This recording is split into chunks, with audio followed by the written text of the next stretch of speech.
السلام علیکم، میرا نام ڈاکٹر رانا تاشفین ہے۔ میں ایک پیڈیٹیشین ہوں اور آج ہم جس موضوع پہ بات کریں گے وہ ہے لاکڑا کاکڑا، چکن پاکس۔ آج کل ہمارے پاس چکن پاکس کے پیشنٹ کافی زیادہ رپورٹ ہو رہے ہیں۔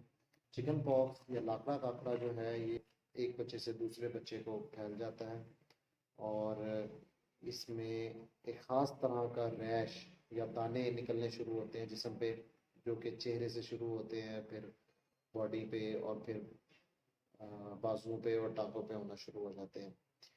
اس کے ساتھ بخار ہوتا ہے۔ گھر میں یا اسکول میں کہیں نہ کہیں کانٹیکٹ کی ہسٹری ہوتی ہے، کوئی اور بچہ ہوتا ہے جو اسی طرح کے دانوں کے ساتھ موجود ہوتا ہے یا بھگت چکا ہوتا ہے۔ عام طور پہ دانے 3 سے 7 دن میں خشک ہو جاتے ہیں اور جب تک بچے کے دانے خشک نہیں ہو جاتے تب تک وہ انفیکشس ہوتا ہے، مطلب دوسرے بچوں کو بھی متاثر کر سکتا ہے، بیماری کو پھیلا سکتا ہے۔ چکن پاکس یا لاکڑا کاکڑا 2 دفعہ ہو سکتا ہے؟ نہیں، عام طور پہ لاکڑا کاکڑا ایک دفعہ ہو جائے تو اس کے خلاف یہ جو وائرس ہے اس کے خلاف جسم کا قوت مدافعت پوری زندگی کے لیے رہتا ہے۔ کیا لاکڑا کاکڑا کے دانے نشان چھوڑ جاتے ہیں ہمیشہ کے لیے؟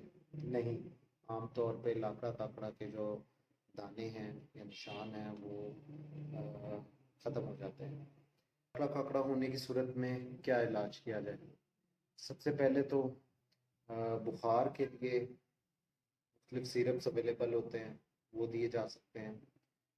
بچے کا یہ ہائیڈریشن سٹیٹس بہتر رکھیں، پانی کی کمی نہ ہونے دیں اس کو بالکل بھی۔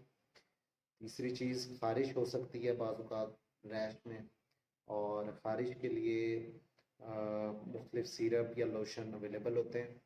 اپنے قریبی ڈاکٹر کو دکھائیں، بھیڑ میں نہ لے کے جائیں بچے کو۔ ایون جب چیک بھی کروانے جائیں تو رش والی جگہ پہ بچے کو نہ رکھیں کہ آپ باقی بچوں کو بھی متاثر کریں گے اس کے ساتھ۔ کیا نومولود بچے کو چکن پاکس ہو سکتا ہے؟ جی بالکل۔ اور نومولود بچے میں عام طور پہ زیادہ سخت علامات کے ساتھ آتا ہے، جس میں نمونیا ہو سکتا ہے، بچہ دودھ پینا چھوڑ سکتا ہے اور کافی سیریس کنڈیشن میں ہو سکتا ہے۔ اس کے لیے کیا ویکسینیشن اویلیبل ہے؟ جی بالکل، ویریسیلا وائرس کے لیے ویکسین اویلیبل ہے۔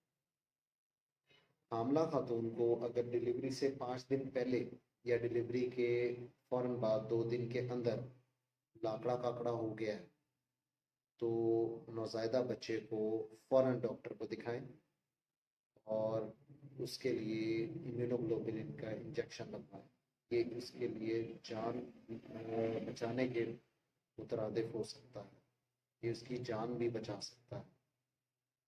امید ہے آج کی ویڈیو سے آپ نے استفادہ کیا ہوگا اور بہت کچھ سیکھا ہوگا، کچھ نہ کچھ نیا ضرور سیکھا ہوگا۔ اللہ تعالیٰ آپ کے سب کے بچوں کو صحت یابی کے ساتھ رکھے اور ہمیشہ خوش رکھے۔ اللہ حافظ۔